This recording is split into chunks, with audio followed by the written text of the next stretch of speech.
लग रहा है मेरा नया लुक? पता मैं बोर हो गई थी।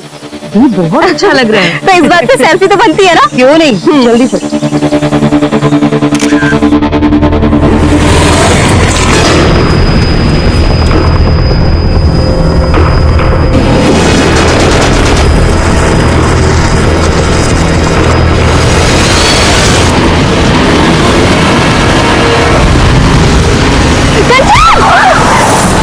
साले अंधे, तुझे दिखाई नहीं देता क्या? उठो कंचन, तू ठीक है ना? छोड़ो दी। पता नहीं आजकल के ड्राइवर कौन दे देता है इनको ड्राइविंग लाइसेंस। अभी भी जो आपने देखा वो किसी के साथ भी हो सकता है। नमस्कार, मैं सीनियर इंस्पेक्टर विवेक शर्मा और स्वागत है आपका क्राइम पेट्रोल दस्तक में। हमारे साथ ऐसे तरह तरह के एक्सीडेंट्स होते रहते हैं। रोज ऐसी कितनी खबरें आती हैं, लेकिन क्या यह महज एक्सीडेंट था? यह भी तो हो सकता है कि ये कोई हादसा ना होकर कोई सोची समझी साजिश हो, या फिर आने वाले अपराध की दस्तक।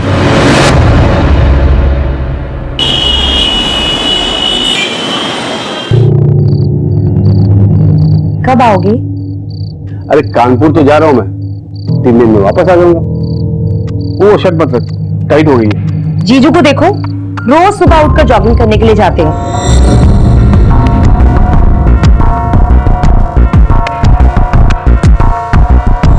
तू और तेरे जीजू, जब तक तू उसका नाम नहीं लेती ना सुबह से, तेरा खाना नहीं बचता, दिन नहीं गुजरता तेरा। मेरे जीजू है ही वर्ल्ड के बेस्ट जीजू। कितना हार्ड वर्क करते हैं वो। हाँ, ये बात तूने सही कहा। वैसे हार्ड वर्क तो मुझे करने का दिल कर रहा है। क्या कर रहे हो? क्या कर रहा हूँ? पापा पापा पापा, आज हम भी आपके साथ सोएंगे। पापा कल आप चले जाएंगे ना, इसके लिए आज हम आपके साथ ही सोएंगे। मैं भी। ठीक है बेटा, आओ। ध्यान रखना अपना।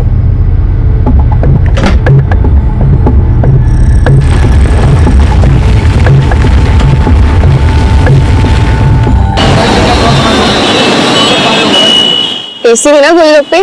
तुम्हारे साथ सब टेस्ट लगता है। चलो मैं पे करके आती हूँ।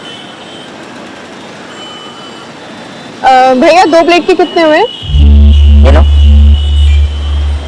Thank you. मम्मी उधर देखो, मौसा जी की कार।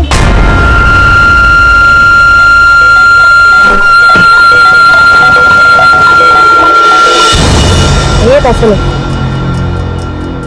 चलो।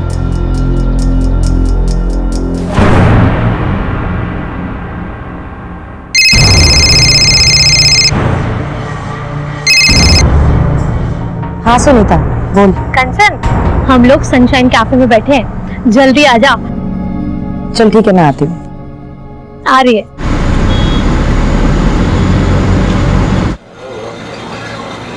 हाय। हाय, कैसी हो? तो क्या गॉसिप हो रही है यहाँ? किसी किसी की लाइफ में कितना स्पाइस होता है, हनीमून पीरियड खत्म ही नहीं होता है।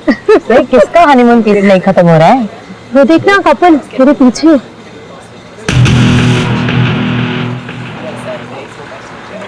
जीजू? वो तेरी दी जीजू है क्या? नहीं नहीं, वो पीछे से देखने में मुझे ऐसा लगा मेरे जीजू कोई और है। Okay, अच्छा सुनो, मैं चलती हूँ, मुझे बच्चों को ना पिक करना ट्यूशन। अरे अभी तो आई हो, क्या बैठ रहा हूँ थोड़ा सा। नहीं नहीं, लेट हो रहा है, मैं ना फिर कभी आऊंगी। हाँ अच्छा, तू चल भी ना। Bye bye.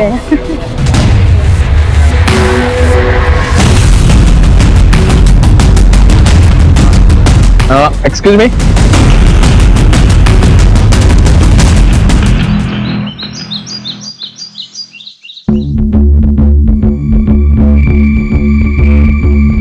क्या कर रहे हो तुम दोनों? देख मेरे, मैं कुछ जरूरी काम कर रही हूँ। मम्मी आप क्या काम कर रही हो? आप तो बस मौसा जी को फोन लगा रही हो ना। लाइन में लग। अरे क्या कर रही है रिया तू?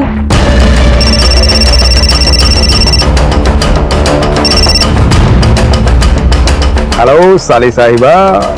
मौसा जी, मैं आपकी साली साहिबा नहीं हूँ, मैं आपकी रियू हूँ, रियू। ओ, तो हमारी रीवू को कैसे याद आई हमारी? मुझे नहीं आई, मम्मी को आई। वो तो बार बार आपको फोन कर रही हैं और काट रही हैं। कुछ इम्पोर्टेंट काम होगा, फोन दो जरा। सुना है कोई हमारी याद में बहुत तड़प रहा है। जीजू वो जुबान भी कांप रही है। बहुत मिस कर रही हो क्या? कवल कहाँ है? वो तो बिजनेस ट्रिप के लिए बाहर गए हुए हैं। अच्छा, तभी। आ जाओ, साथ में तुम्हारी बोरिंग दीदी को भी ले आता हूँ। वो बच्चे संभाल लेगी और हम मस्ती करेंगे। वो जीजू, एक्चुअली मुझे आपसे कुछ बहुत जरूरी बात करनी थी। क्या हुआ कंचन को? हाँ, मैं बात करती हूँ। क्या हुआ तुझे? नहीं दीदी, कुछ नहीं, मैं बाद में बात करती हूँ। हाँ, हेलो कंचन, काट दिया। थोड़ी परेशान लग रही थी। चलो ना, चल के देखते हैं। नहीं, मुझे अर्जेंट काम है, मुझे जाना है। तू चलिए। वो मेरी बात सुनती ही कहाँ है? सारी बातें तो वो आपसे शेयर करती हैं, और वैसे भी वर्ल्ड के बेस्ट जीजू जो हो आप। अरे यार, अर्जेंट काम है मुझे, तू चली जा। अच्छा सुन, वो डिनर मत बनाना, लेट हो जाऊंगा आने में।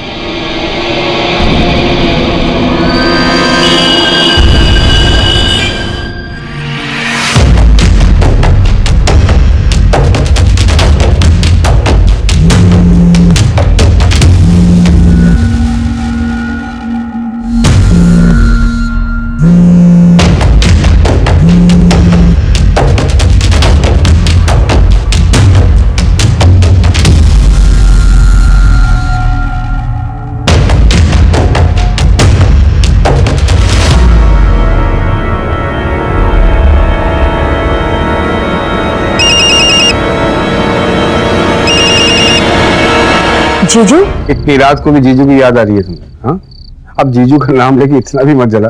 नहीं, वो एक्चुअली जीजू का कॉल आने वाला था तो मैंने सोचा कि। तो ठीक है ना? हाँ, क्यों? नहीं, थोड़ी परेशान लग रही है तुम। नहीं, बस आपको मिस कर रही हूँ। मेरी हॉट बीबी, मेरे बच्चों का ख्याल रखना। कानपुर से जल्दी आकर हॉट बीबी और बच्चों को ढेर सारा प्यार दूंगा मैं। अभी रखता हूँ। Love you too, bye.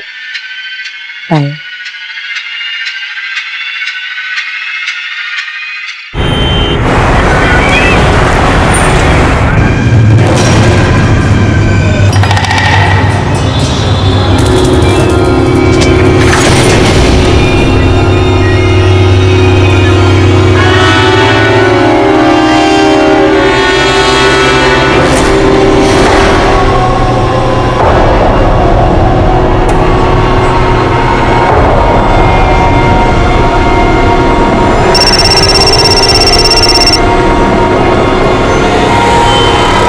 Hello जीजू, कहाँ हैं आप? ऑफिस में। अच्छा, आप घर आ जाइए, मुझे आपसे कुछ जरूरी बात करनी है। बच्चे कहाँ हैं? बच्चे ट्यूशन गए हुए हैं। बाय।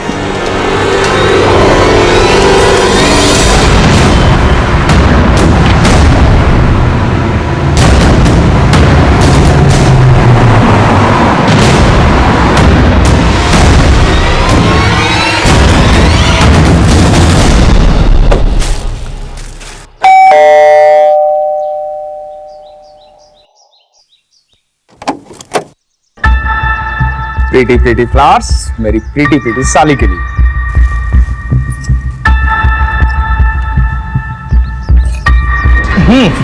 बोल। मैं चाय बना के लाती। अरे तुम्हारे हाथ की अदरक की चाय? सुनना, मैं हेल्प करता हूं।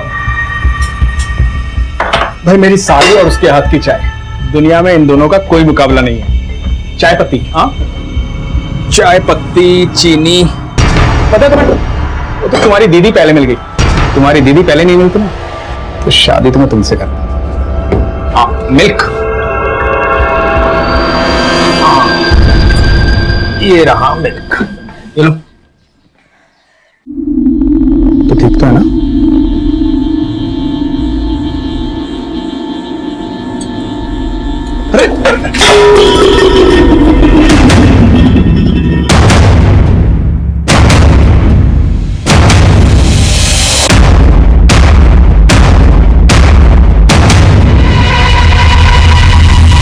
See, I'm sorry. जो हुआ उसे भूल जाओ, ऐसा नहीं होना चाहिए था। किसी को बताना मत, बहुत बदनामी हो गई।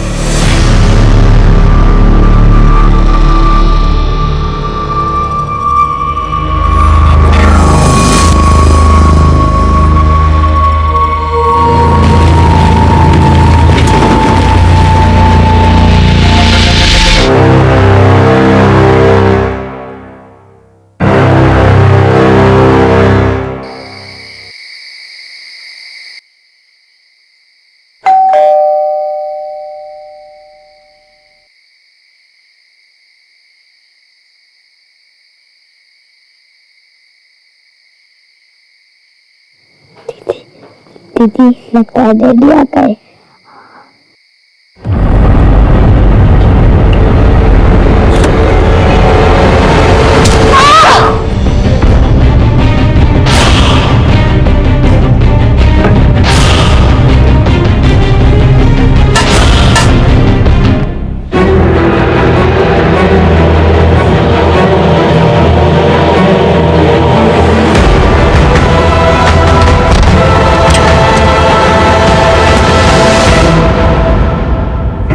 कहाँ गए थे?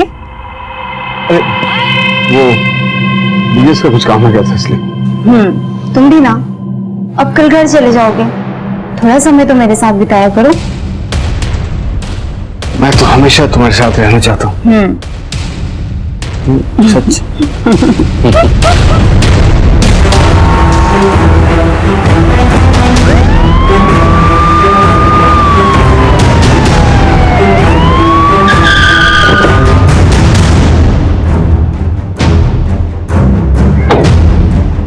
सर, एक औरत और 2 बच्चों की हत्या हुई। हस्बैंड घर पे ही है।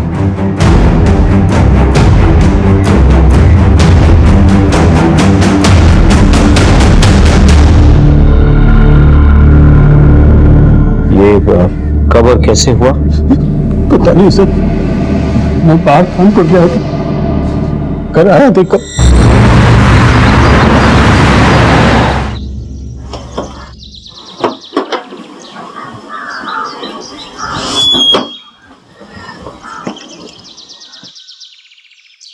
सुबह सुबह ही कहाँ चलेगी? कंचन कहाँ हो?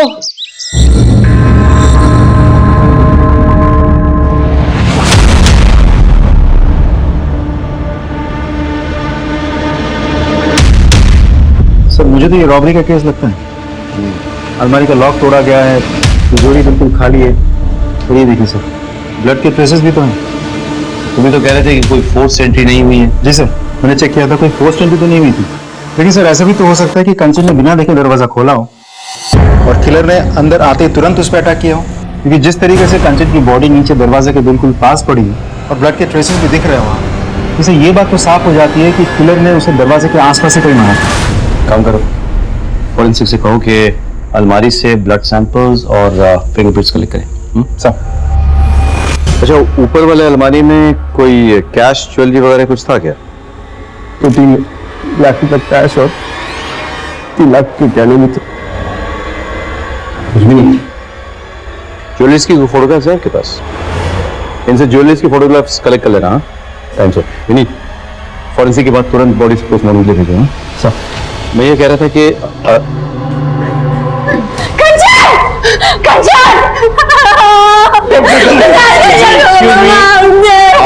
लोग कौन है?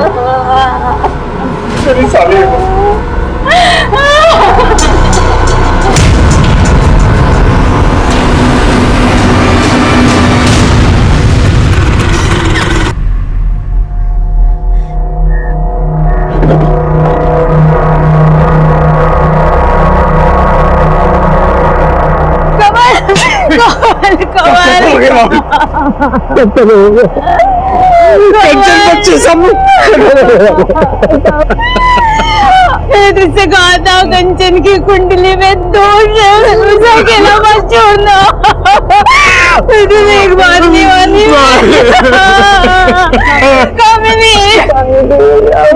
भाभी संभालिए अपने आप को।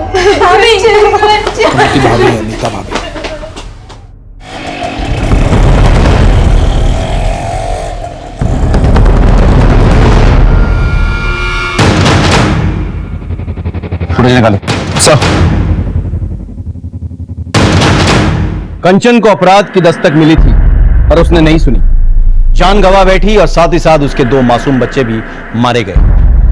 इनिशियल इंक्वायरी में हमें फैमिली में कोई प्रॉब्लम नहीं दिखी। हमें लग रहा था कि यह कोई लूटपाट का केस है। ऐसे में कुछ नए एविडेंसेस हमारे हाथ आए।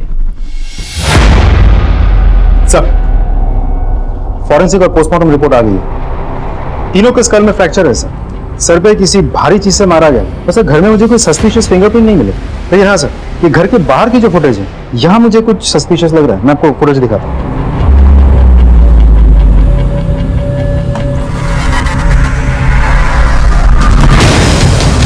दिल्ली की इतनी गर्मी में ये उड़ उड़ के कहाँ जा रहा है? हाथ में ग्लव्स है, चेहरे पर दुपट्टा है। I'm sure अपनी आइडेंटिटी छुपाने के लिए सब कुछ किया है इसने। साइकिल तो लेडीज वाली लगी है, लेकिन इसमें मर्द बैठा है या औरत ये नहीं पता चल रहा। ग्लव्स पहन रखा है इसीलिए फिंगरप्रिंट भी नहीं है। और ये देखिए सर, हथौड़ा, शायद इसने मर्डर इसी से किया है। और अलमारी भी इसी से तोड़ा है।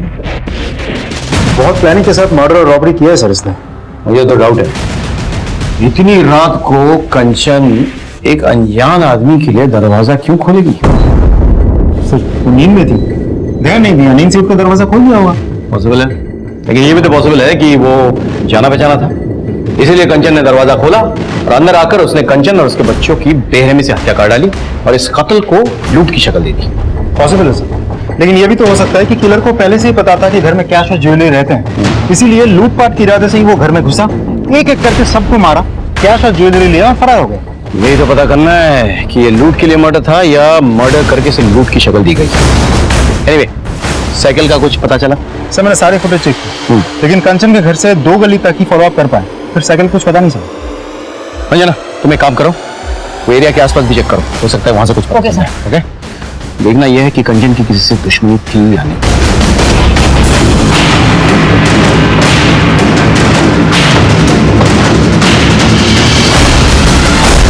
नहीं सर, कंचन की किसी से कोई दुश्मनी नहीं थी सर, उसकी तो कभी किसी से छोटी मोटी लड़ाई भी नहीं हुई सर। सर कुछ कहना? सर कुछ दिन पहले की बात है, मैं और कंचन मार्केट में थे और जब हम मार्केट से घर लौट रहे थे तो तभी एक कार बहुत तेजी से कंचन की तरफ आई।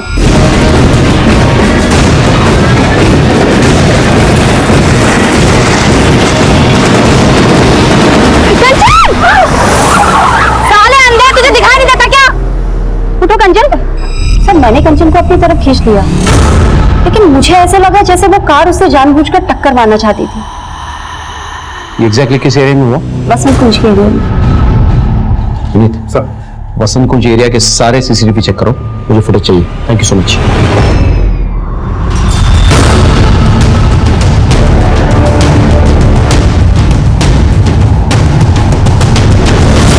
फुटेज में ड्राइवर का चेहरा कुछ क्लियर नहीं है, गाड़ी की डिटेल्स निकलवाओ। सर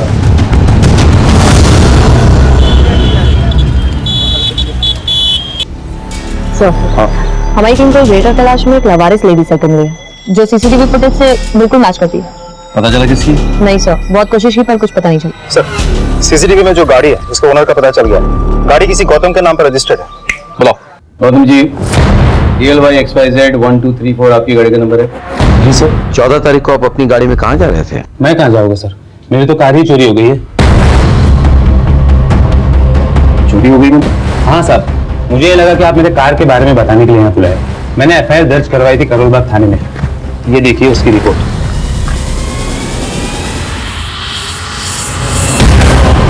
11 जुलाई को मेरी कार चोरी हुई थी सर, कुछ पता चला सर? नहीं, अभी कुछ पता नहीं चला, पता चलते ही आपको खबर कर देंगे।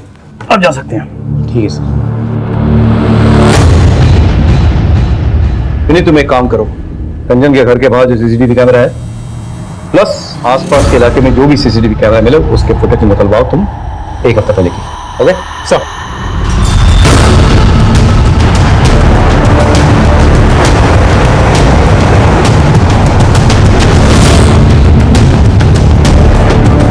सर मैंने कंचन के घर के बाहर की 1 हफ्ते की फुटेज निकलवाई है, कुछ दिखाना चाहता हूँ।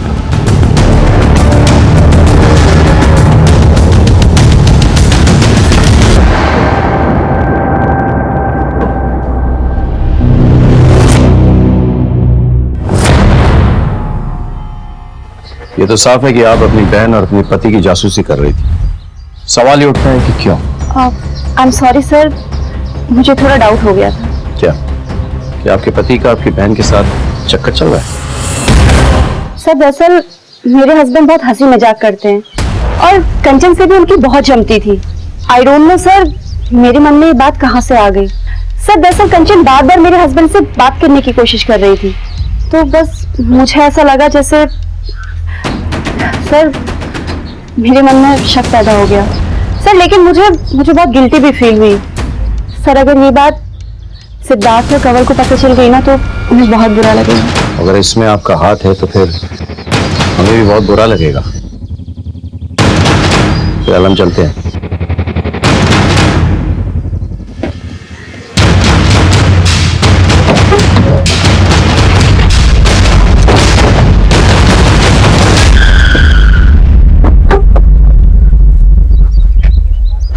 हमने कामिनी पर नजर रखी, उसके कॉल रिकॉर्ड्स निकलवाए, लेकिन वो क्लीन लग रही थी। और भी कई सारे लीड्स हमारे हाथ आए, लेकिन उससे कोई फायदा नहीं हुआ। सारे रास्ते कहीं ना कहीं जाकर बंद हो रहे थे।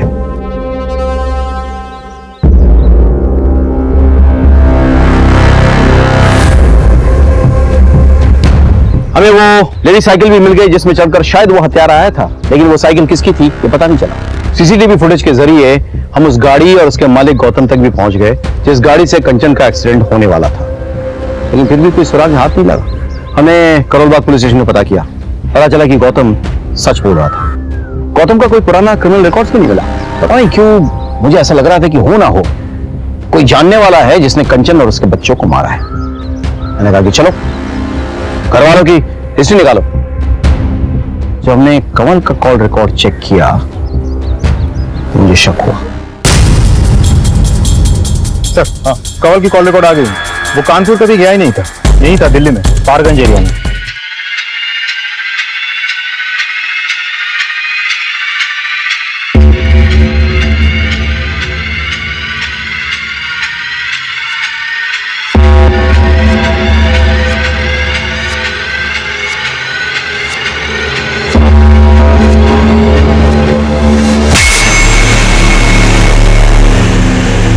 वहां तो बहुत सारे होटल्स हैं।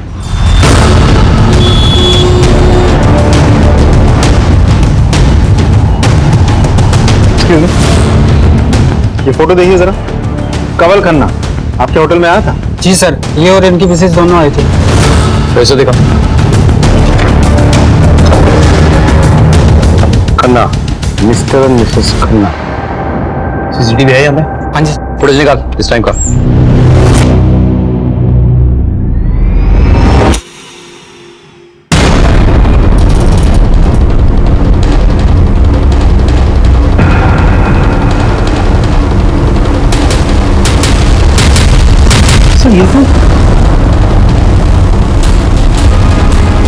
आप कानपुर में नहीं दिल्ली में थे, वो भी पहाड़गंज में एक होटल में। पहाड़गंज के होटल में आप क्या कर रहे थे? Mister and Mrs Khanna. लेकिन मिसेस खन्ना तो थी नहीं वहां पर। ठीक है सर, वो मिसेस खन्ना मेरी भाभी है, मिसेस नीता खन्ना। अच्छा, तो अपने बीवी से झूठ बोलकर आप अपने भाभी के साथ बंद कमरे में एक होटल में क्या कर रहे थे? जबान संभाल कर बात करिए इंस्पेक्टर। आप किसी सड़क छाप इंसान से बात नहीं कर रहे हैं, आप खन्ना फैमिली से बात कर रहे हैं। नीता जी, पहली बात तो ये है कि आप फिलहाल पुलिस स्टेशन में हैं, तो जरा तमीज से पेश आइए। और दूसरी बात, कंवल जी को अगर अपनी फैमिली की इज्जत की इतनी परवाह थी तो 3 दिन तक झूठ बोलकर होटल के कमरे में आपके साथ क्या कर रहे थे? क्यों? कानून की ऐसी कौन सी किताब में लिखा है कि देवर और भाभी किसी होटल में कमरा लेकर एक साथ नहीं रह सकते? कानून की किसी किताब में ये नहीं लिखा हुआ, लेकिन ये जरूर लिखा हुआ है कि देवर और भाभी मिलकर किसी का मर्डर नहीं कर सकते हैं। हमने कंचन और बच्चों को नहीं मारा है इंस्पेक्टर साहब। देखिए सर, मैं 15 साल का था सिर्फ, तो भैया गुजर गए। भाभी ने मुझे पाल पोस कर बड़ा किया। मेरे शादी के बाद कंचन को भाभी से प्रॉब्लम्स होने लगे, क्योंकि मॉर्निंग सोच की थी और भाभी को पुरानी सोच की। दोनों में इश्यूज होने लगे। भाभी गांव चले गई। कंचन को मेरा भाभी से मिलना जुलना बिल्कुल पसंद नहीं था, लेकिन मैं अपनी जिम्मेदारी से कैसे मुंह फेर लेता सब बताइए आप। इसीलिए मैं छुपकर होटल के कमरे में जाता ताकि इनको मैं घर खर्ची के लिए कुछ पैसे दे सकूं। बस होटल के कमरे में चुप कर।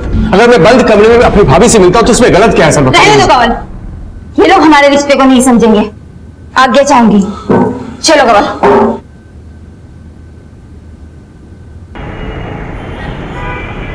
सोने की जरूरी मीटिंग है, आने में देर हो जाएगी, खाना खा लेना।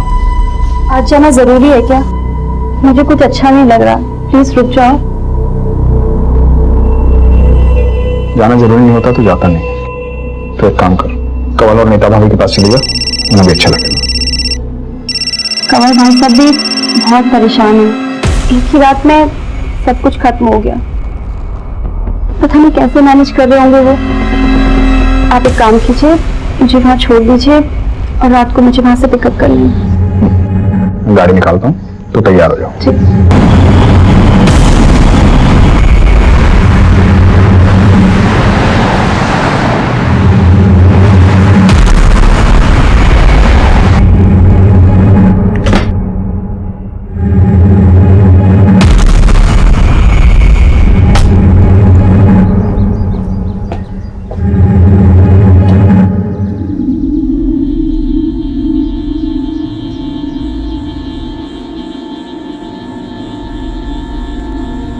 नीता भाभी,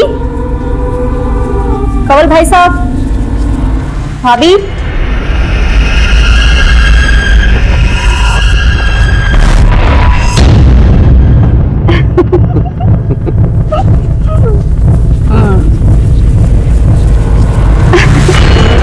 क्यों बार बार फोन कर रही थी? कितनी बार कहा था फोन मत कर? घर में इतना बड़ा कांड हुआ है, थोड़े दिन के लिए भूल जाओ मुझे। फोन मत करना प्लीज। कामनी को इस समय में नहीं छोड़ सकता मैं।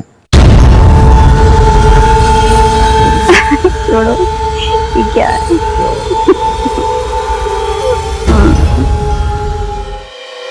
Siddharth, I need your help, Siddharth. मुझे तुम्हारी जरूरत है। दीदी प्लीज समझने की कोशिश करो प्लीज। तुम समझने की कोशिश करो Siddharth. I am pregnant.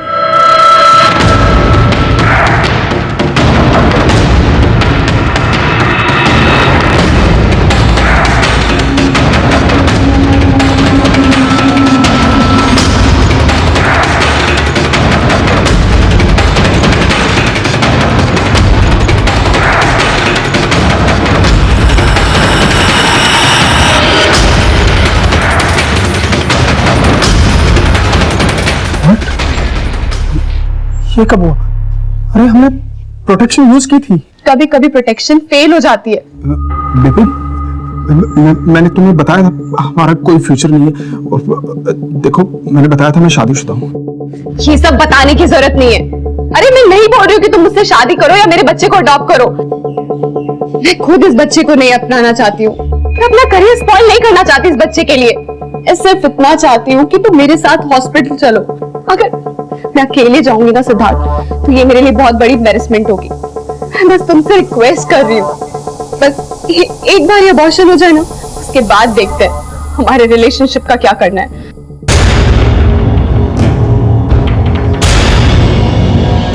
Please करो मत, मैं चलूंगा साथ में, सब ठीक हो जाएगा।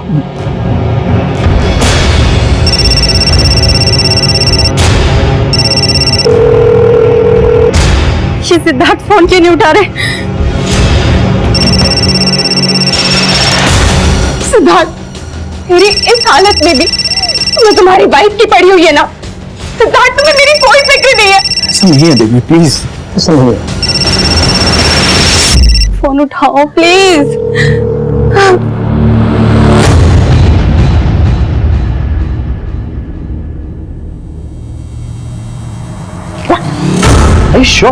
हाँ सर, कवल ने ही मारा है मेरी बहन को। अभी मेरी बहन की चिता ठंडी भी नहीं हुई थी और उसका पति अपनी भाभी के साथ। जी आपके पास कोई प्रूफ है?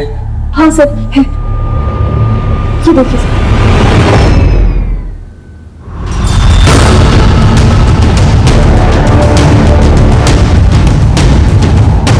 सर, मैंने कुछ नहीं किया सर। तेरे पवित्र रिश्ते की तो पोल खुल गई है। अपने बीवी बच्चों को क्यों मारा ये तू बताएगा या तेरी पूजनीय भाभी? मेरा यकीन कीजिए सर, हमने कुछ नहीं किया। कमीना है तो कमीना। क्या आती है मुझे तुझ पर? ऐसी घटिया हरकत करने के लिए तूने मेरी बहन और उसके बच्चे को मार दिया। छे सर, लेके जाइए इसे। लेके जाइए इसे। बच्चे को नहीं मारे, मैं अपने खुद के बच्चे को मारूंगा। छोड़ो मुझे। तो गलत फहमी हुई है। मेरी साली को मारा तूने? हाँ? मेरी साली को मारा तूने? अपने बच्चों को मार तूने? शर्म नहीं आई तुझे? यार साले छोड़ूंगा नहीं, छोड़ूंगा नहीं तुमको।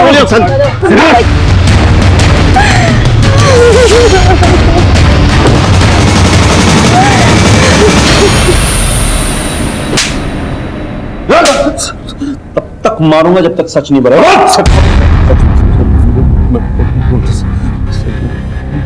मैं सच कह रहा हूँ कि मैंने कुछ नहीं किया। अच्छा, मेरी भाभी के साथ मेरा गलत रिश्ता था, लेकिन वो भैया के गुजरने के बाद हमारी नजदीकें बढ़ गई। तुम भी अब कल घर चले जाओगे, थोड़ा टाइम तो मेरे साथ बिताया करो। मैं तो हमेशा तुम्हारे साथ रहना चाहता हूँ। सच? भरोसा रखो।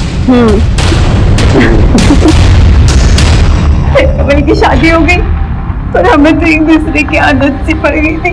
बस हमने तय किया जैसे चल रहा है वैसे चलने देंगे और हम छिप छिप के मिलने लगे थे। और तेरी बीवी को पता चल गया और तूने अपने बीवी और बच्चों को सच बोल। तो मेरी बीवी कंचन को कुछ नहीं मालूम था। कंचन को पता भी चलता तो भी मैं उसको नहीं मारता। I love her sir. ये छुप छुप कर मिलने से तंग आ गई होगी ना। और वैसे भी अभी तो तू सिर्फ 40 साल की है ना, अपने देवर के साथ तो लाइफ आराम से सेट कर सकती थी, लेकिन कंचन और उसके बच्चों के रहते तो ये सब कुछ पॉसिबल नहीं था, और इसीलिए तुम दोनों ने मिलकर के कंचन और उसके बच्चों को मार डाला। नहीं, ये गलत है। कमल अपनी पत्नी से बहुत प्यार करता था, दुनिया थी वो उसकी। कंचन एक बहुत अच्छी लड़की थी, मैं उसका घर नहीं तोड़ना चाहती थी। मुझे जो चाहिए था वो मुझे मिल रहा था, फिर मैं उसे क्यों मारूंगी? मर सकता, मर, तब तक मर जब तक सच नहीं बोलता, और उसके बाद ही मरता रहा। हमारे तमाम कोशिशों के बावजूद कमल और नीता इसी बयान पर टिके रहे कि उन्होंने ये खून नहीं किया। कमल दिल्ली में ही था और उसका अपने भाभी के साथ नाजायज संबंध भी थे, लेकिन हमारे हाथ कोई ऐसा पुख्ता सबूत नहीं लगा जिससे यह साबित हो सके कि उन्होंने ही ये मर्डर किए हैं। इसी बीच हमें एक लीड मिली और आगे बहुत सारे खबरी का फोन आया था। कंचन के घर से जो ज्वेलरी लुटे गए थे वो शाहदरा के पास एक ज्वेलरी शॉप में बेचे गए हैं। हाँ साहब, ये ज्वेलरी तो कल ही खरीदी है मैंने। चोरी का माल ही है, समझ में आया? माफ करना साहब, छोटा दुकान है अपना, छोटे मोटे लोग ही आते रहते हैं यहाँ पे। किसने भेजी थी? 2 लोग आए थे साहब, एक बाहर बाइक पे खड़ा था, एक अंदर आया था ज्वेलरी बेचने। सीसीटीवी है दुकान में? नहीं साहब, सीसीटीवी तो नहीं है। पहचान लोगे दोनों को? हाँ, एक पे तो पहचान लेंगे सर। स्केच बनवा दो सर। जय इनके सर।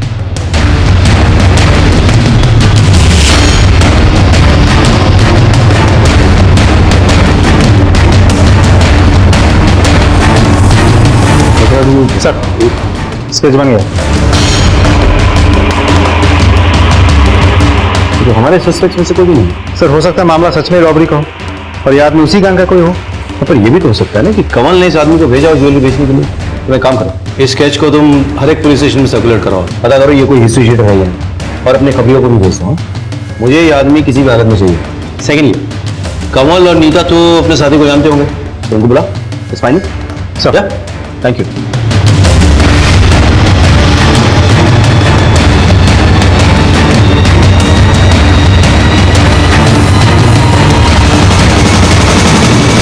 इसे पहचानते हो? नहीं सर। आप? नहीं सर। इसे पहचानते हो? नहीं सर। कामिनी जी कहाँ है? शायद वो जानती हो। वो कैसे जानेगी सर? उसके सारे फ्रेंड्स को मैं जानता हूँ, मैंने कभी नहीं देखा इसे। और वैसे भी कंचन और बच्चों की आत्मा की शांति के लिए वो हरिद्वार गई।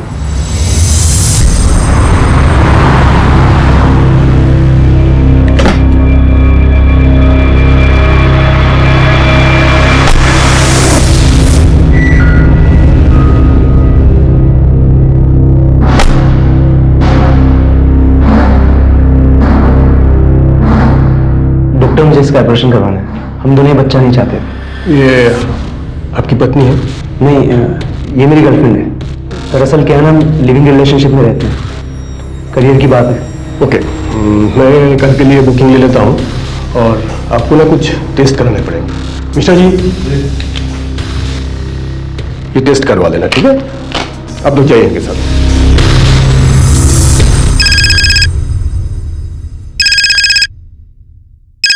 हेलो। हाँ सर, आपने जो स्केच दिया था वो लड़का आया है क्लिनिक में एक लौंडिया लेकर, अच्छा बच्चा गिराने की बात कर रहे हैं। हाँ सर, कल सुबह आएगा फिर। गुड गुड, ठीक है, थैंक यू सो मच।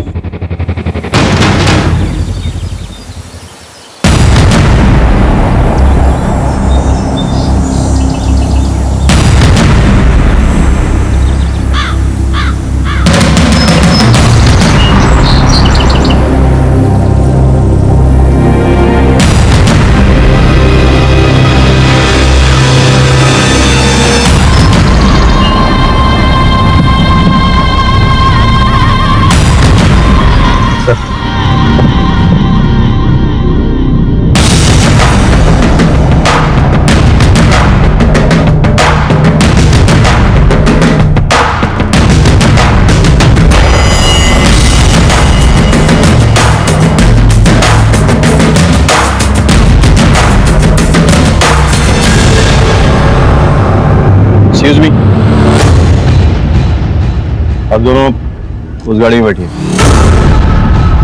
चलिए सर बात क्या है? चलिए, बाद में बताया जाएगा आपको। चलिए कामिनी जी, बताइए आपने ये क्यों किया, कैसे किया और किसके साथ मिलकर किया? सर आप ये क्या कह रहे हैं? मुझे कुछ समझ में नहीं आ रहा है। और आप हमें यहाँ लेके क्यों आए हैं? सर ये सिद्धार्थ के दोस्त की गर्लफ्रेंड है और इसे अबॉर्शन कराना था। दरअसल सिद्धार्थ का दोस्त अपने गांव गया हुआ है तो सिद्धार्थ ने मुझे बोला इसकी हेल्प करने के लिए।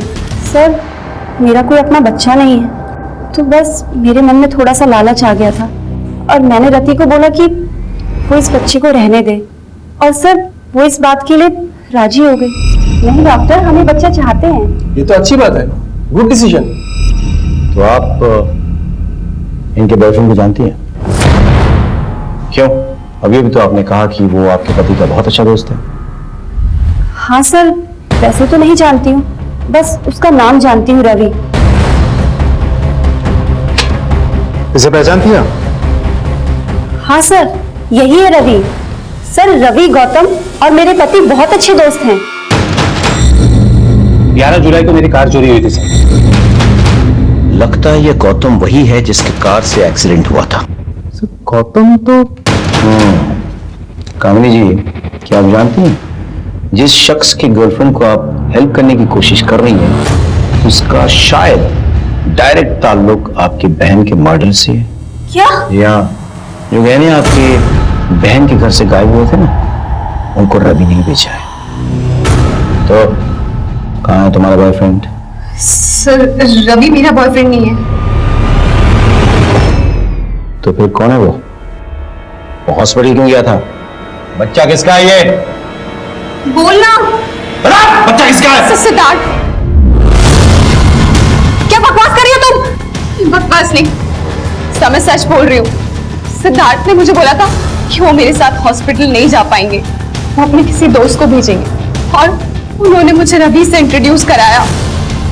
मैं रवि के साथ क्लिनिक गई। देखा आपने कामिनी जी, इस आदमी ने आपके साथ विश्वासघात किया। अब उसी के नाजायज औलाद को अपना नाम देने की कोशिश कर रही थी।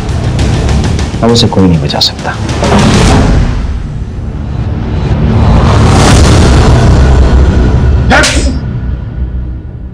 चल। सर कंचन को मेरे और रति के बारे में पता चल गया।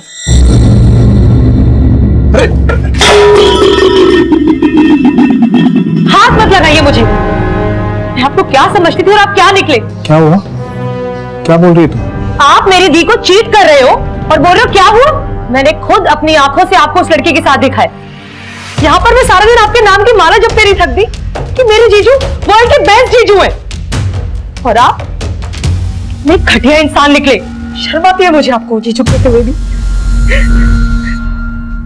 सॉरी कंचन, माफ कर दो मुझे। तुम्हें पता है ना मैं तुम्हारी दीदी से कितना प्यार करता हूँ। तो वो लड़की तो ऐसे ही है, कभी नहीं मिलूंगा उससे, प्रॉमिस। प्लीज दीदी को मत बताना तुम्हारी। और मैं आपको लास्ट वार्निंग दे रही हूँ, अगर मैंने दोबारा आपको उस लड़की के साथ देखा ना तो मैं पुलिस में कंप्लेन कर दूंगी। मैंने उसे समझाया था किसी को कुछ मत बताना, और वो अपनी बहन को बहुत प्यार करती थी। मुझे लगा कभी ना कभी उसे कुछ कह देगी। मैंने सोचा मैं उसे मार देता। फिर मैंने गौतम की हेल्प ली और गौतम ने अपनी गाड़ी चोरी होने की झूठी रिपोर्ट लिखी।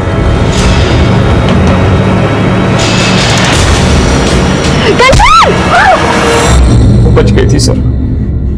मेरी टेंशन और बढ़ गई थी। मुझे लगा कि मुझे खुद उसे मार दूंगा। मैंने अपनी बीवी कामली के कपड़े पहने और मैंने रास्ते से लेडीज साइकिल उठाई और फिर मैं कंचन के घर गया।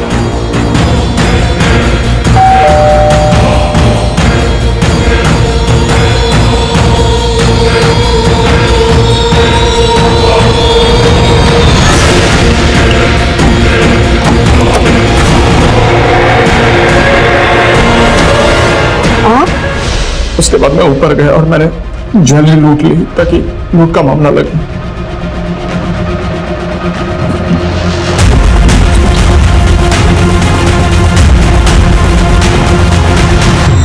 मैंने सारी ज्वेलरी गौतम और रवि को दे दी और मैं उन्हें कहा था कि इसे बेचना मत, पर वो साले कमीने।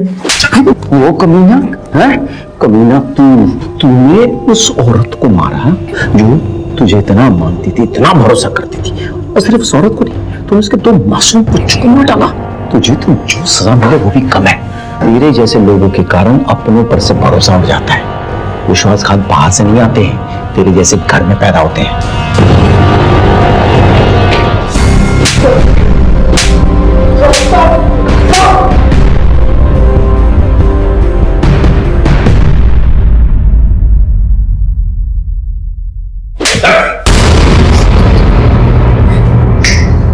चलो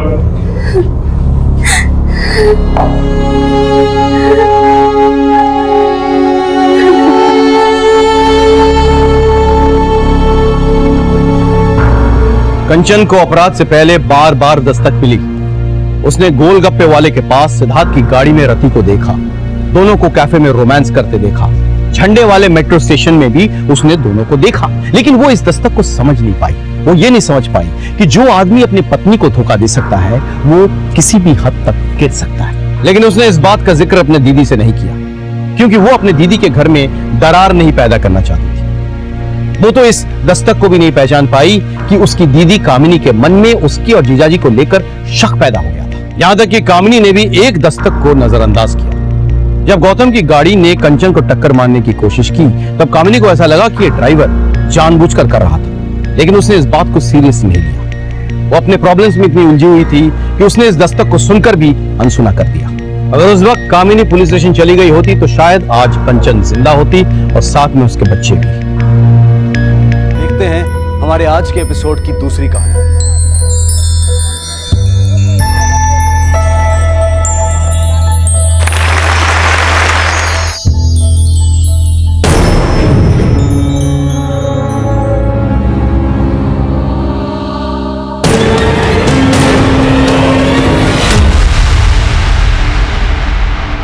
नमस्कार, आदाब।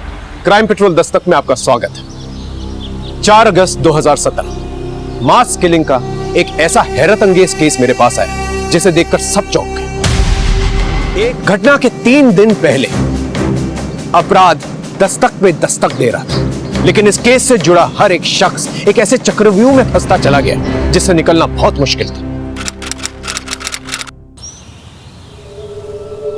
2 पहलवानों के बीच कांटे की टक्कर देखिए। अरे पूरी तालियों से और सीटियों से अखाड़ा का मैदान गूंज उठा है। अब देखना यह है हमें कि बलबीर पहलवान को सूरज पहलवान कैसे मात करके इस दंगल का विजेता बनता है।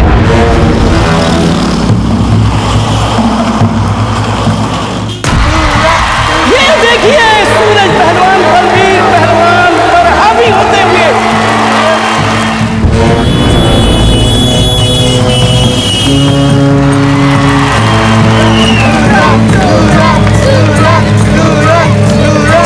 ये देखिए सूरज पहलवान ने एक और मात दिया। तालियां।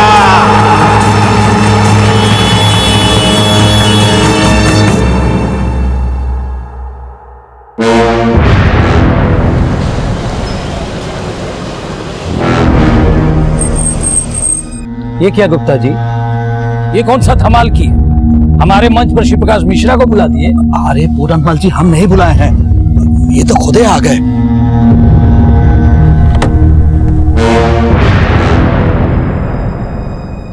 अब आ गए तो इनका वेलकम तो करना ही पड़ेगा। हम अभी आते हैं।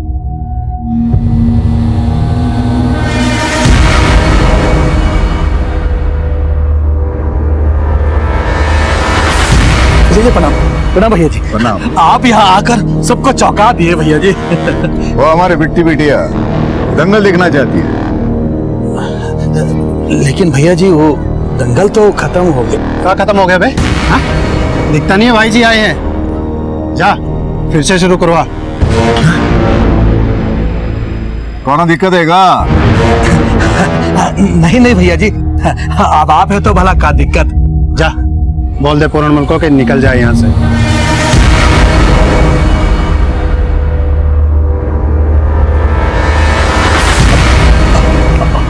पूरनमल जी देखिए, बहुत ही बड़ा धर्म संकट आन पड़ा है। देखिए हम आ जाएंगे रात को आपके घर, हमको भिगा भिगा के मारिएगा, पर कृपया अभी आप लौट जाइए। आइए भैया, आइए भैया जी, आइए आइए आइए आइए।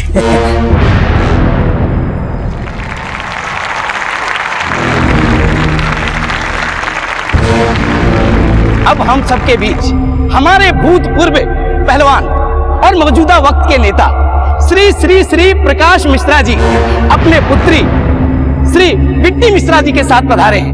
इनके आने के उपलक्ष्य में पिछले राउंड का कुश्ती कैंसल, ये मुकाबला फिर से शुरू होगा। अरे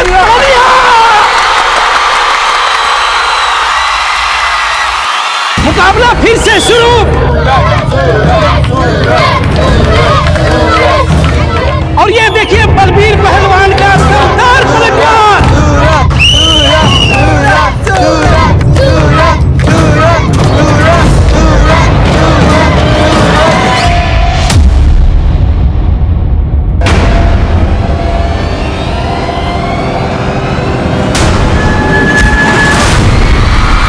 सूरज पहलवान ढेर और बलबीर पहलवान की जीत।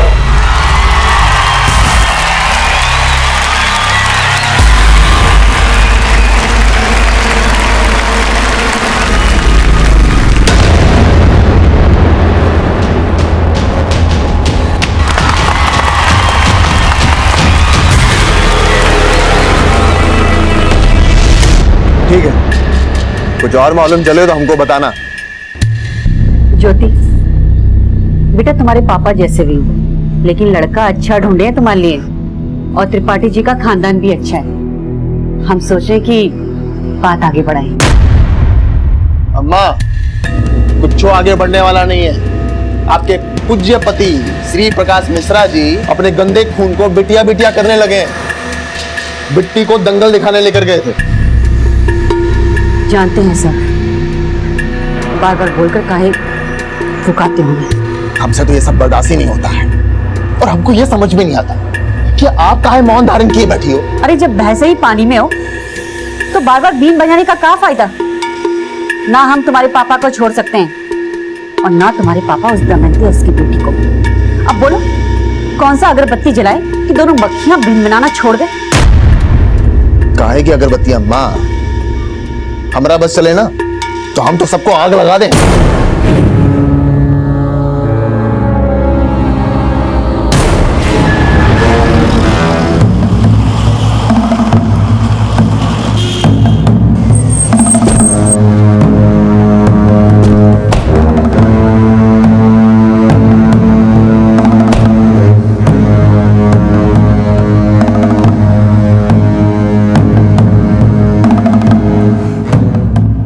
ज्योति, अंदर आना, जरा बात करनी है।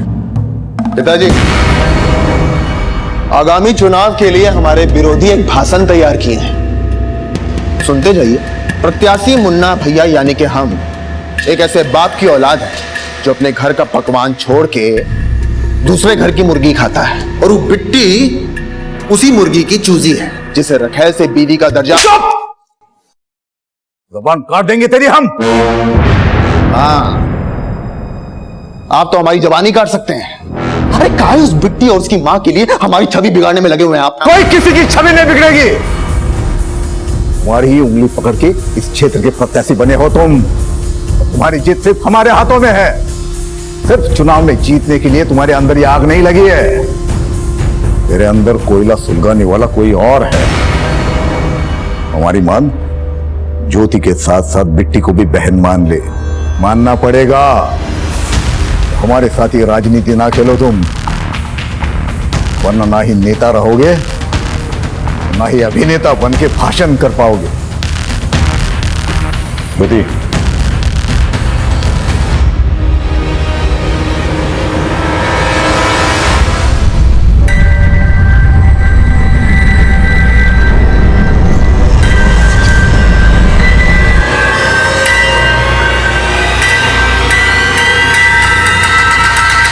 पहलवान पस्त है, पर तुमको लगता बड़ा मस्त है। पहलवान जब रूठ जाता है ना, और भी गदर मचाता है। पर वो इतना ठंडा क्यों है? सुना है हमेशा मर्द की जीत के पीछे औरत का हाथ होता है, लेकिन हमारी वाली अलग ही है। तुम्हारी वजह से हार गया मैं आज। हम तो खुद आए थे तुम्हारी जीत का जश्न देखने। हमने सोचा था पापा तुम्हें जीता देखेंगे ना तो आसानी से तुझे हमारे गले का हार बना देंगे। पर तू टेंशन मत ले, दामाद तो तू ही बनेगा उनका।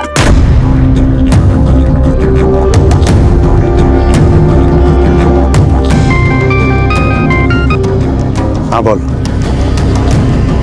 क्या बात कर रहे थे? वो लड़का तुम्हें पसंद आया? हाँ, वो माँ ने बोला। अपनी माँ की नहीं, अपनी बात करो। भैया जी,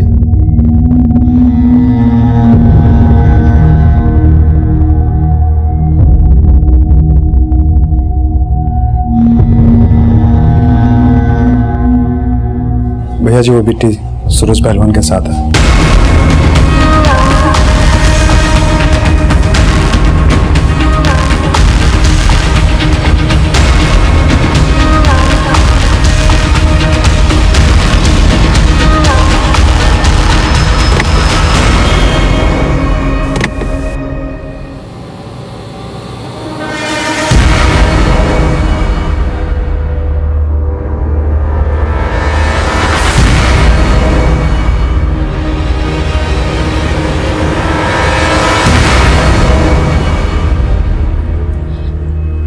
क्या हुआ?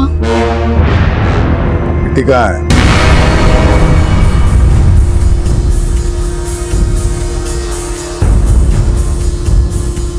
अरे हाँ हाँ त्रिपाठी जी, आप तैयारी तो शुरू कर दीजिए। त्रिपाठी जी के बेटे योगेश के साथ बिट्टी की शादी तय हो चुकी है। 3 दिन बाद शादी है, न सगाई होगी न तिलक होगा। इन 3 दिनों में तुमको जो भी तैयारियां करनी है कर लो। जी पापा,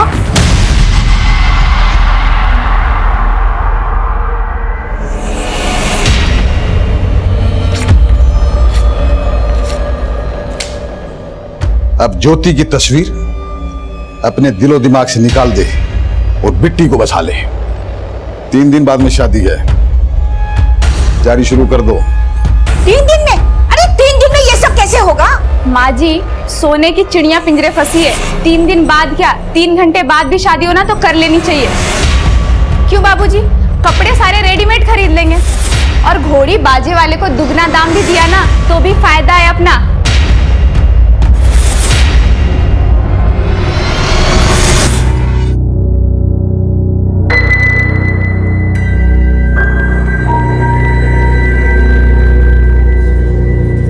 सुनो भाई, शाम 5 बजे तक सब सजावट पूरी हो जानी चाहिए। अगर नहीं हुई ना तो तुम सब लोगों का नक्शा बदल देंगे हम।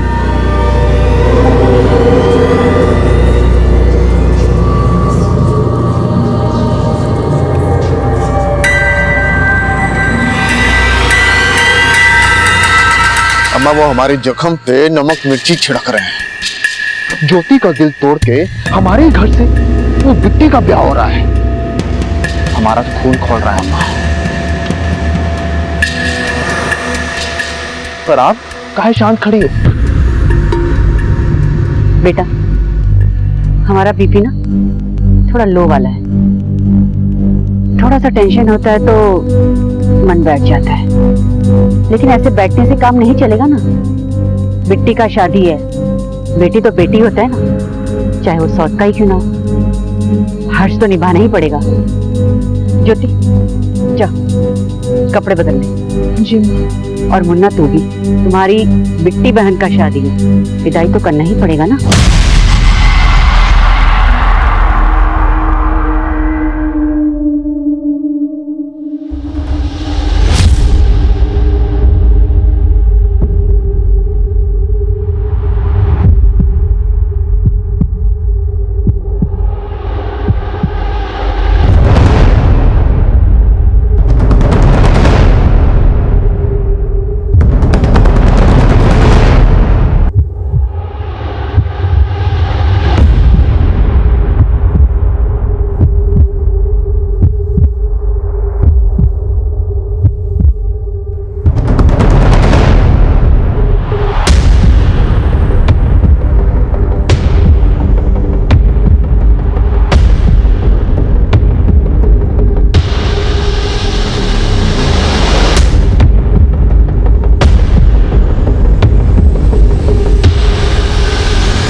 दूल्हे की साली हो, जूता नहीं चुराए, कम से कम दूल्हा दुल्हन के साथ भोज तो कर लो।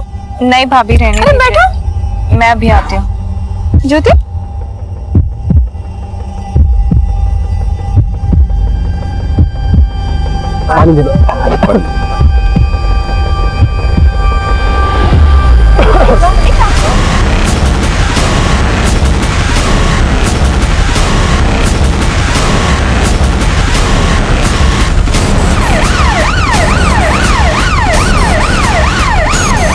डॉक्टर साहब बहुत सारे पेशेंट्स हैं, 4 एम्बुलेंस पीछे और आ रही है। जल्दी से इमरजेंसी स्टाफ को बुला।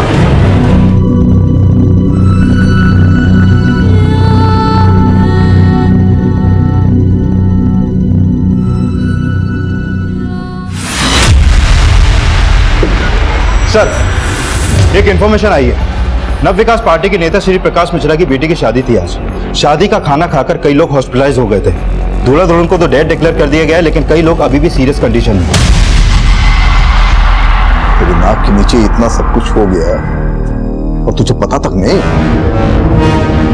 भैया जी, वो हलवाई भी गायब है, उसको उठाने के लिए भेजे। नहीं, सिर्फ हलवाई का काम नहीं है, कोई और है जो उस हलवाई को चूरन दिया या कांड करने के लिए।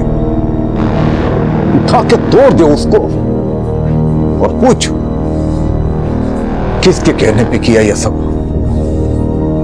ठीक है भाई जी।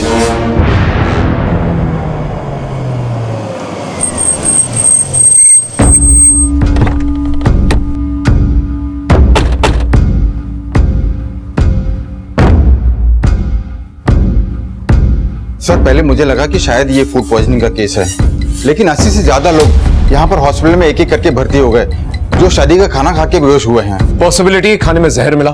हाँ, हो सकता है। धीरज, फौरन शादी के वेन्यू पे जा और सारा का सारा खाना जो है ना फॉरेंसिक टेस्ट के लिए भेजो। Okay sir. दूल्हा दुल्हन की पूरी फैमिली को खत्म करने की कोशिश की गई है। बहुत बड़ी कॉन्स्पिरेसी लगती है। क्या मुन्ना भैया भी गायब हैं? बाद में कॉल करते हैं। श्री प्रकाश मिश्रा जी से बात करनी है। देखिए साहब, आप हमसे बात कीजिए, हम उनके पीए। हमें फैमिली मेंबर से बात करनी है। साहब, मैं दूल्हे का फादर हूं। दूल्हा दुल्हन के साथ साथ मेरी बेटी और उनके 2 बच्चे भी। साहब, मेरी बेटी के अलावा हमारे और 2 रिश्तेदार भी, लड़के वालों की ओर से और हमारी ओर से बहुत से रिश्तेदार। जी माफ करना, अब हम बात करने की स्थिति में नहीं है। हम आपकी तकलीफ समझ सकते हैं, लेकिन आपको किसी पे कोई शक? हमने कहा ना, इस वक्त हम कोई बात नहीं करना चाहते।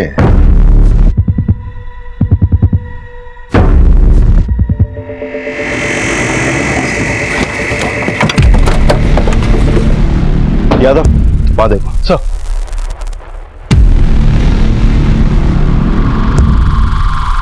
ये सारा खाना फॉरेंसिक के लिए भेजो, कुछ भी छूटना नहीं चाहिए।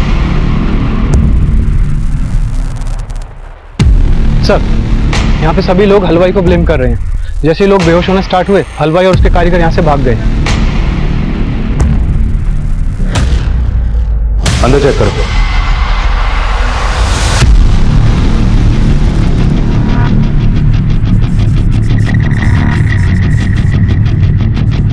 ये रसोई के खाने का भी सैंपल लो। सर, उधर एक आदमी बेहोश पड़ा है। ये देखिए सर। पीछे।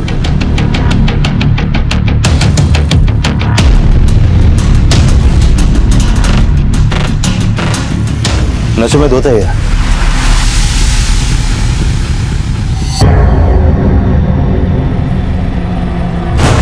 ये है कौन? मुन्ना,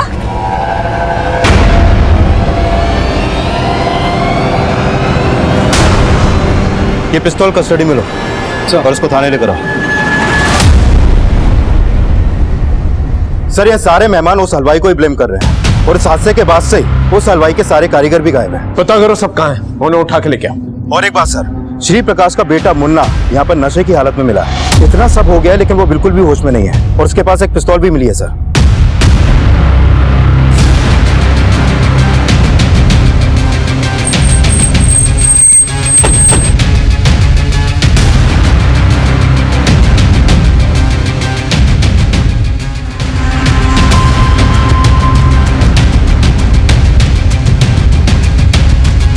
जिनकी मौत हुई है उनकी बॉडी पोस्टमार्टम के लिए भेज दो। सर। हाँ बोलो। सर, मैं यहाँ हलवाई के घर आया तो यहाँ पर कोई नहीं मिला, और इस हलवाई के घर में तोड़फोड़ भी हुई है। ऐसा लगता है कि जैसे इस हलवाई को किसी ने पर्पसली गायब कर दिया हो सकता है श्री प्रकाश के आदमियों ने उसे मारा पीटा और बदला लेने के लिए उसे गायब करवा दिया। तभी श्री प्रकाश जो है किसी पर शक जाहिर नहीं कर रहा है। उस हलवाई के कर्मचारियों से बात करना, पूछना जरा कि किसने मारपीट की है वहां पर। Okay sir.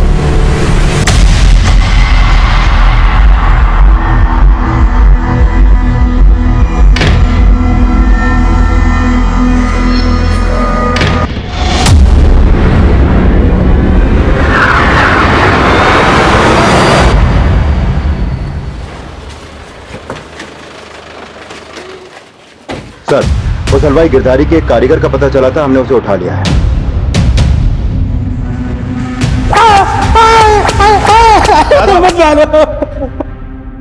गिरधारी कहाँ है?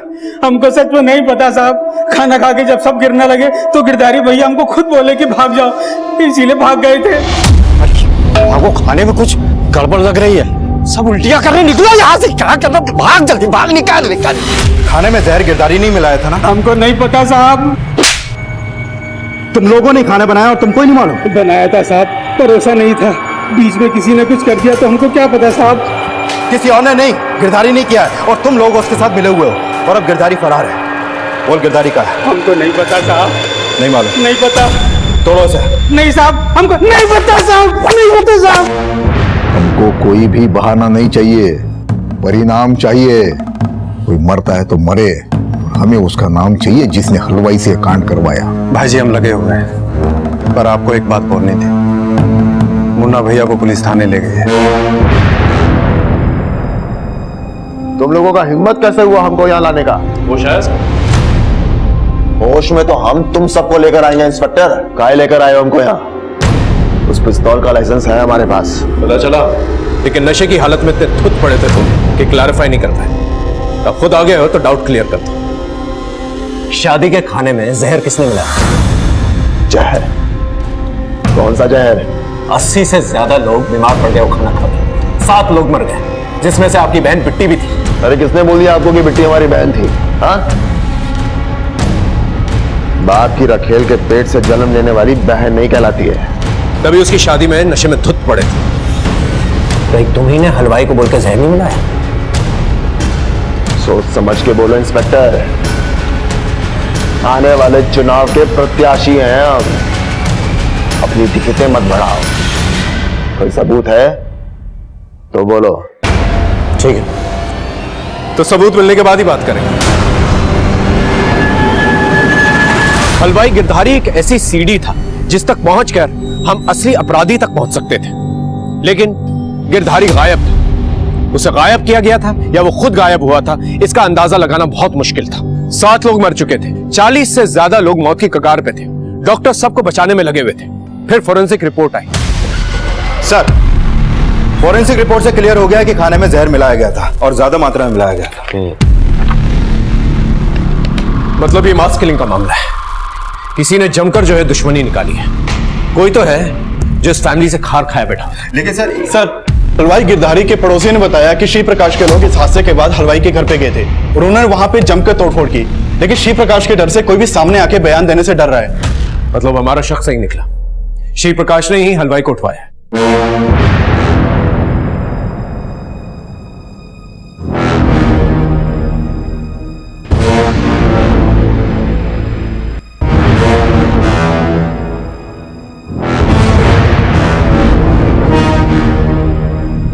पता करो श्री प्रकाश गिरधारी को कहां पर छिपा के रख सकता है, और श्री प्रकाश के दुश्मनों को भी पता करो जो ये कांड कर सकता है। Okay sir. सर, इसमें शादी में आने वाले हर मेहमान की डिटेल्स लिखी हुई हैं। इसके अलावा बैंड वाला, डेकोरेटर्स, हेल्पर्स और शादी के वीडियोग्राफर, फोटोग्राफर को थाने बुला लिया गया है। शादी में मौजूद सभी वर्कर्स और मेहमानों से हम पूछताछ कर रहे थे। वहीं शादी में खींचे गए फोटोग्राफ्स और रिकॉर्डेड वीडियोस को हम बारीकी से स्टडी कर रहे थे, पर हलवाई गिरधारी को श्री प्रकाश मिश्रा द्वारा गायब करवाने का हमारा संदेह बरकरार है। आप तो पॉलिटिक्स में रहे, आपके कई दुश्मन होंगे, आपको किस पे शक नहीं हुआ? अच्छा हुआ ये बात आपने हमको बता दिया, वरना हमारी बुद्धि में तो कभी आया ही नहीं होगा। कि ये काम हमारा दुश्मन किया हो। हम आपकी बुद्धि पे शक नहीं कर रहे, बल्कि ये सोच के शक कर रहे हैं कि आप किसी पे उंगली नहीं उठा रहे।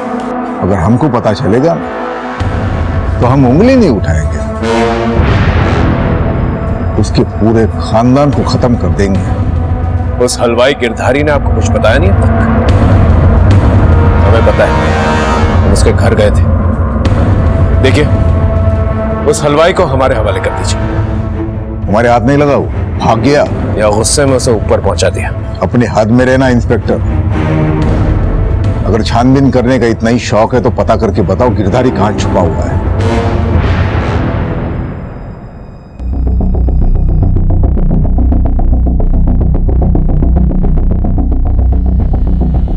सर, इन वीडियोस में किचन के डायरेक्शन में जिन जिन का भी आना जाना था, उनमें से कोई भी सस्पिशियस नहीं लग रहा है। लेकिन इस शादी के दौरान श्री प्रकाश का बेटा मुन्ना गायब है। वो इन वीडियोस में कहीं भी दिखाई नहीं दे रहा है। ये लड़की कौन है? सर, ये मुन्ना की बहन ज्योति है और ये प्रभा देवी। ये दोनों भाई बहन इसी प्रभा देवी के ही बच्चे हैं। और ये बिट्टी श्री प्रकाश की दूसरी बीवी दमयंती की बेटी भी है। और मुन्ना की बातों से साफ जाहिर होता है कि उसके दिल में बिट्टी और उसकी मां के खिलाफ जहर भरा था। सर, मेरी दूल्हे के घर वालों से बात हुई। उन्होंने किसी के ऊपर शक तो नहीं जताया, लेकिन उन्होंने बताया कि योगेश की शादी पहले श्री प्रकाश की बड़ी बेटी ज्योति के साथ तय हुई थी। लेकिन लास्ट मोमेंट पे श्री प्रकाश ने उनके सामने ये प्रपोजल रखा कि योगेश की शादी छोटी बेटी बिट्टी के साथ हो। और सर, ये सब शादी के 3 दिन पहले ही तय हुआ और इस शादी की तैयारी भी 3 दिन में ही की जा रही थी। सर, ये मामला तो बाहरी दुश्मनी से ज्यादा घर की अंदरूनी अनबन से भी जुड़ा लग रहा है। लेकिन एंगल बाहरी भी हो सकता है। 3 दिन के अंदर बड़ी बहन के बजाय छोटी बहन की शादी कर दी जाती है। कोई ना कोई वजह तो होगी। आई एम श्योर बिट्टी का कोई ना कोई अफेयर रहा होगा, और इस शादी से ज्योति, प्रभा देवी और मुन्ना के अलावा कोई चौथा है जिसका दिल टूटा है। बिट्टी और उसके फैमिली के सारे कॉल रिकॉर्ड चेक करो और ज्योति से भी बात करो। Okay sir.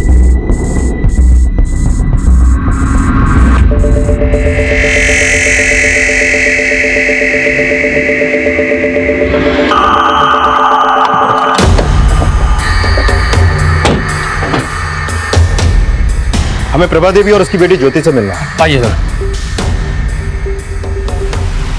ये सच है कि ज्योति की शादी पहले योगेश से होने वाली थी? सर, शादी कहाँ होने वाला था? हम तो केवल ज्योति का फोटो भेजे थे त्रिपाठी जी को। तो त्रिपाठी जी ने भी लड़के का फोटो भेजा था, लेकिन ज्योति को लड़का पसंद नहीं आया, तो इसके पिताजी ने बिट्टी का बात चला दिया। तो आप योगेश से शादी नहीं करना चाहती थी? हमें ज्योति से अकेले में कुछ बात करनी है। कहाँ पूछना है आपको? हमसे पूछिए। शादी का वीडियो देखकर आ रहे हैं हम। शादी में तो तुम थे नहीं, इसलिए तुमसे बाद में बात करेंगे। बाद में कहा है? अभी सुन लीजिए। हम उस दिन अंदर बैठ के पी रहे थे और वो बिट्टी हमारी बहन नहीं है, तो हम काहे उसकी शादी अटेंड करते? हाँ? और शायद तुम भी बिट्टी को अपनी बहन नहीं मानती थी, इसलिए उसकी शादी का भोज भी नहीं किया और खाना शुरू होने से पहले ही वहां से गायब हो गए। इतना सब कुछ बड़ा सोच समझ के किया है ना आप तीनों ने? क्या सोच समझ के किया है? आप कहना चाहते हैं कि हमने सबको खाने में जहर मिला के खिला दिया? हो भी सकता है। सबूत है आपके पास? नहीं ना? जाइए और उस हलवाई गिरधारी को ढूंढ के दिखाइए, तब मानेंगे हम। गिरधारी को ढूंढना हमारे लिए एक चैलेंज बन गया और हम मुन्ना और श्री प्रकाश मिश्रा के एक एक आदमी को खंगाल रहे थे। और हमें यह भी शक था कि गिरधारी को गायब नहीं बल्कि उसे मारा गया। और इसी बीच पोस्टमार्टम रिपोर्ट आई। सर, ये बिट्टी और योगेश समेत सभी 7 लोगों की पोस्टमार्टम रिपोर्ट। इन सभी की मौत जहर मिला खाना खाने से ही हुई थी और इन सभी की बॉडी में काफी मात्रा में जहर पाया गया। सर, जहर किस टाइप का था, कुछ पता चला? सर, मेरी लैब में बात हुई थी। डॉक्टर्स लगातार स्टडी कर रहे हैं, लेकिन फिगर आउट नहीं हो पा रहा है कि किस तरह का जहर खाने में मिलाया गया था। फाइनल रिपोर्ट आने तक हमें वेट करना पड़ेगा सर। वो हलवाई गिरधारी का कुछ पता चला? कोई लीड? नहीं सर, अभी तक तो नहीं। समझ में नहीं आ रहा है कि गिरधारी को मार के उसके परिवार समेत कहीं पे गायब कर दिया गया है या फिर उसको छुपाकर कहीं पे रखा गया है। अभी तक उसका कोई लीड नहीं मिल पा रहा है। फिर भी हमने उसका फोन नंबर और उसके फोन का IMEI नंबर सर्विलांस पे डाल दिया। हो सकता है वो कहीं पे छुपा बैठा हो। सर, मैंने बिट्टी के कॉल रिकॉर्ड चेक किए, उसमें एक नंबर सस्पिशियस मिला है। किसका नंबर है? सर, ये नंबर सूरज पांडे के नाम पे पिपरी गांव के एड्रेस पर रजिस्टर्ड है। सर बिट्टी और सूरज दोनों में काफी बातें होती थी और शादी वाली रात से ही ये नंबर बंद है।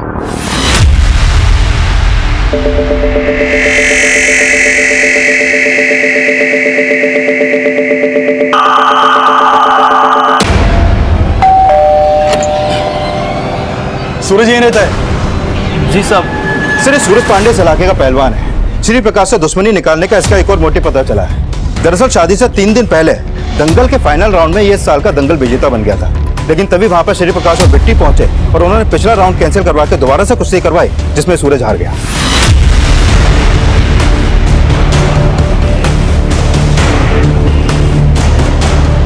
सूरज, तुमको थाने चलना होगा। लेकिन सर इसकी हालत तो देखिए आप। तुमने बताया कि पहले दंगल में चीफ गेस्ट पूरन बना, फिर ऑर्गेनाइजर्स ने लास्ट मोमेंट पे उसे हटाकर श्री प्रकाश को चीफ गेस्ट बना दिया। हाँ सर, श्री प्रकाश का इस पूरनमल से भी 36 का आंकड़ा है। पहले ये दोनों एक ही पार्टी में थे, लेकिन बाद में श्री प्रकाश ने पूरनमल को पार्टी से निकलवा दिया था और तब से ये पूरनमल श्री प्रकाश से खार खाए बैठा है। सर, सूरज को ले आए हैं। चलो। हम और बिट्टी एक दूसरे से प्यार करते थे, ये भी सच है, हम एक दूसरे से शादी करना चाहते थे, लेकिन बिट्टी का बाप उसकी शादी कहीं और करवा रहा था। और यही बात तुझे रास नहीं है कि प्यार उसने तुझसे किया और शादी अपने बाप की मर्जी से करनी थी।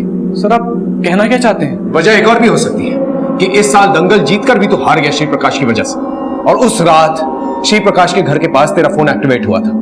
क्या कांड करने गया था वहां पर? सर आपको मेरी हालत देख के ऐसा लगता है कि मैं वहां कांड करने गया था? सर मैं वहां बिट्टी को आखिरी बार देखने के लिए गया था।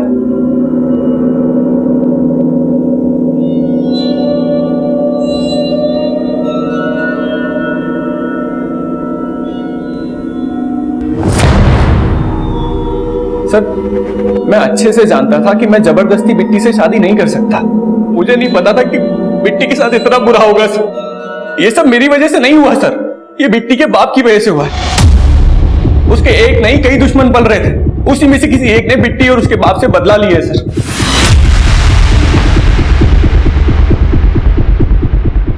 इसका कोई सबूत नहीं कि श्री प्रकाश के आदमियों ने इसे मारा हो। ये सब कुछ इसका प्लान भी हो सकता है। ये भी हो सकता है कि गिरधारी और पूरनमल के टच में हो। जब पूरनमल चीफ गेस्ट था, ये आदमी दंगल जीता था। हो सकता है कि पूरनमल ने इसे भड़काया। इस पूरनमल को इन्वेस्टिगेट करो। Okay sir.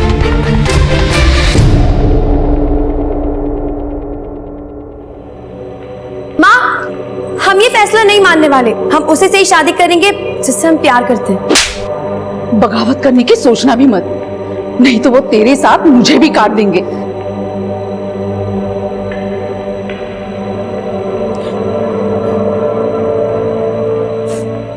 बहुत गलत किए हम। अगर हम उससे शादी करने की जबरदस्ती नहीं किए होते तो आज वो ना तो शादी होती और ना ही वो। दमयंती,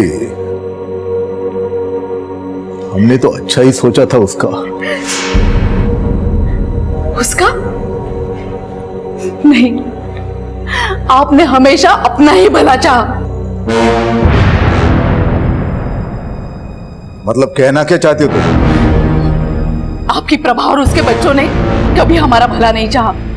हम तो कहते हैं कि उन्होंने हमारी बेटी को मार डाला है। आज आपने साबित कर दिया कि पत्नी के सामने रखेल कुछ नहीं होती। अपने बीवी, बेटी और मुन्ना को बचाने के लिए आपने मेरी बेटी के साथ बहुत नाइंसाफी की है।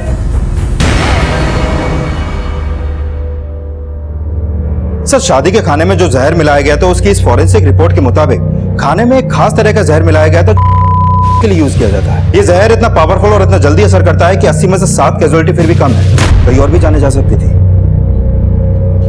अगर ये मान भी ले कि हलवाई जहर मिलाकर गायब हो गया, तो उसे ये जहर मिला कहां से? इसके सोर्स का पता करो। Okay sir. सर हमने प्रभा देवी, मुन्ना और ज्योति समेत श्री प्रकाश के हर आदमी के कॉल रिकॉर्ड चेक किए, लेकिन गिरधारी का कोई भी क्लू नहीं मिला। और सर ये पता चला है कि श्री प्रकाश के एक आदमी है सोनू, जो लगातार पूर्णमल के साथ फोन पे टच में था। श्री प्रकाश का आदमी श्री प्रकाश के दुश्मनों के टच में था। सर पूछताछ में पता चला था कि ये सोनू ही शादी के खाने का सुपरविजन कर रहा था।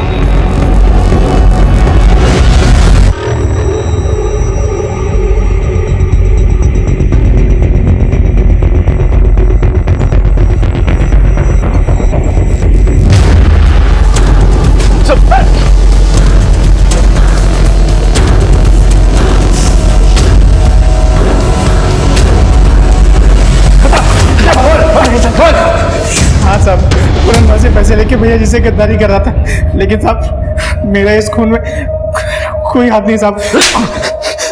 गिरधारी का है? वो भी मिला हुआ है ना तेरे और पूरनमल के साथ? नहीं साहब, गिरधारी को मैं जानता भी नहीं साहब। भैया जी का सेक्रेट इन्फॉर्मेशन लेके पूरनमल को दे देता था बस। आप अच्छी तरह से तोड़ो ऐसे, नहीं बोलेगा ये। पुलिस सोनू को भी उठाए है और पता चला है कि वो पूरनमल को बहुते फोन घुमाया था। सर सोनू को बहुत तोड़ा लेकिन कुछ भी उगल नहीं रहा है। सर ये पूरनमल भी गायब है।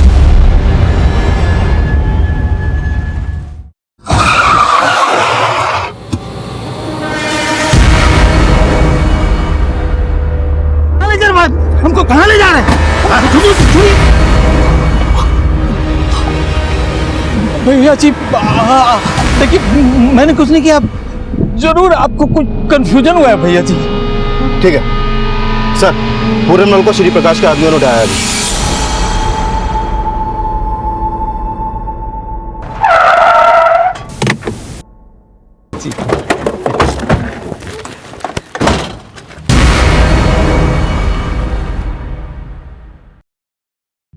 आपको अगवा करके लाया गया है यहाँ पर। अगवा? ये किसने कहा आपसे? अरे भैया जी ने बुलाया था, पुराने दोस्त हैं हम, मिलने आए थे। दिख रहा है क्या दंगल हुआ था आप लोगों के बीच। अब इतना सब तो हम लोग भी चलता ही रहता है। अच्छा भैया जी प्रणाम, चलते हैं। प्रणाम।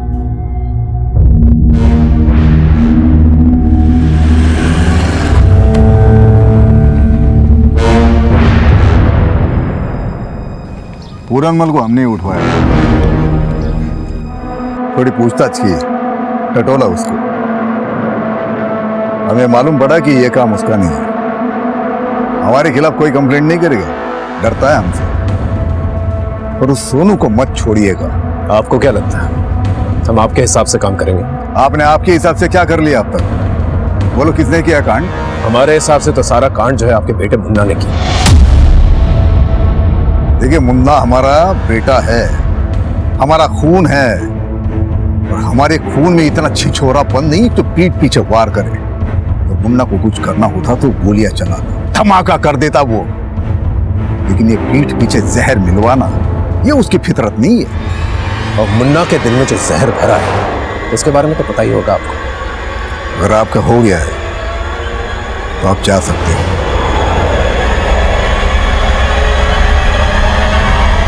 प्रणाम।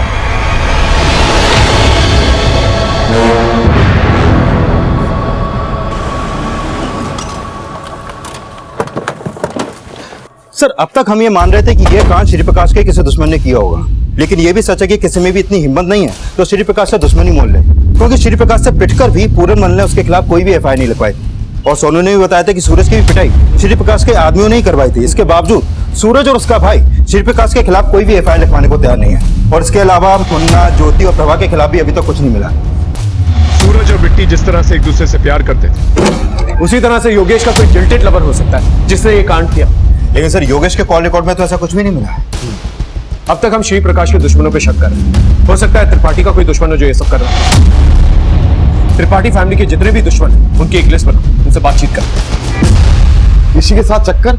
ये आप कैसी बातें कर रहे हैं साहब? हो सकता है कि वो ये शादी अपनी मर्जी से न कर रहा हो, या ये भी हो सकता है कि उसकी जिंदगी में कोई ऐसी लड़की हो जो इस शादी से खुश ना हो। ऐसा कुछ नहीं था। आप बेकार में ही हमारे मरे हुए बेटे को बदनाम कर रहे हैं। किसी पर शक है आपको?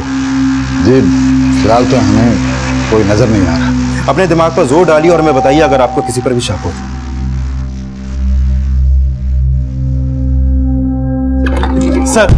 सर अभी अभी गिरधारी के फोन का IMEI एक्टिव हुआ है और उसने अपने फोन में एक दूसरे नंबर का सिम कार्ड भी डाला है जिससे उसने कॉल किया है। पता करो वो नंबर किसका है और गिरधारी का फोन जिस लोकेशन पे एक्टिवेट हुआ है ना उस लोकेशन को ट्रेस करो और एक टीम लेके जाओ।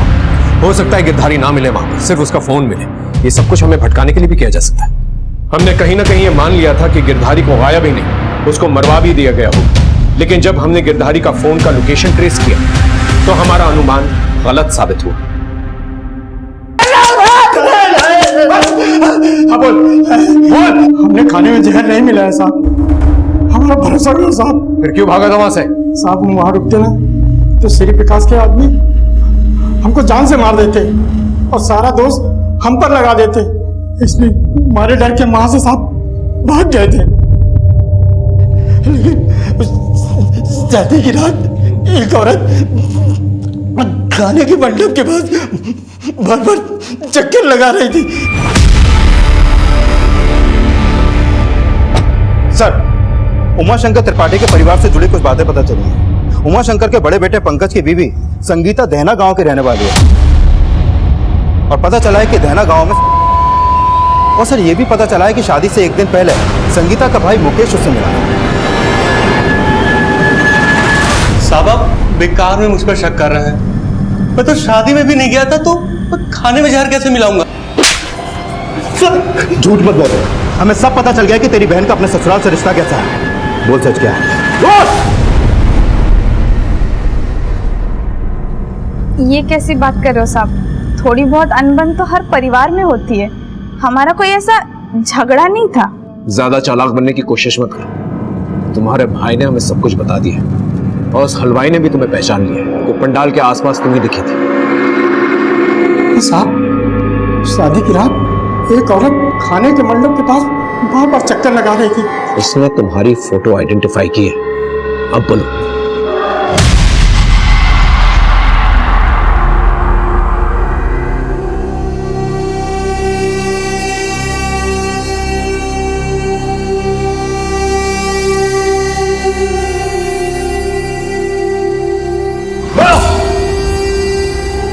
हाँ सब, मैंने मिलाया था खाने में जहर।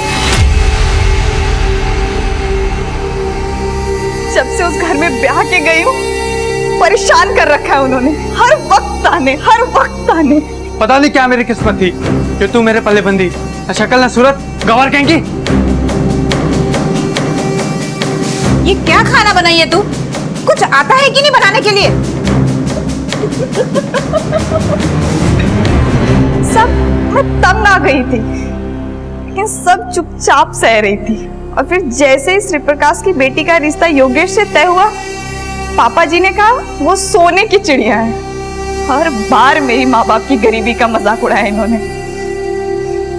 फिर मैंने भी ठान लिया कि इस बार इनकी खुशी में इनके साथ ऐसे खुश हो जाऊंगी ना कि इन्हें शक तक नहीं होगा मुझ पे।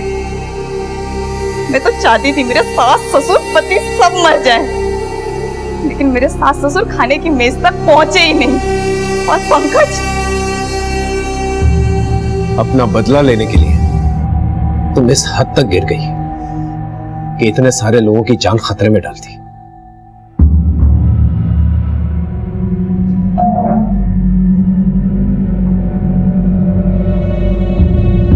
त्रिपाठी परिवार हमेशा यह समझता रहा कि संगीता का ताने सुनना उसकी कमजोरी थी, लेकिन शादी के वक्त जब संगीता ने बढ़ चढ़कर हिस्सा लिया, हंसी खुशी, ये एक ऐसी दस्तक थी जिसे त्रिपाठी परिवार हाँप नहीं पाया। और फिर एक मामूली हाउसवाइफ 7 लोगों के मर्डर और 80 से ज्यादा अटेम्प्ट टू मर्डर के केस में पकड़ी गई। ये एक बहुत ही चौंका देने वाला खुलासा था।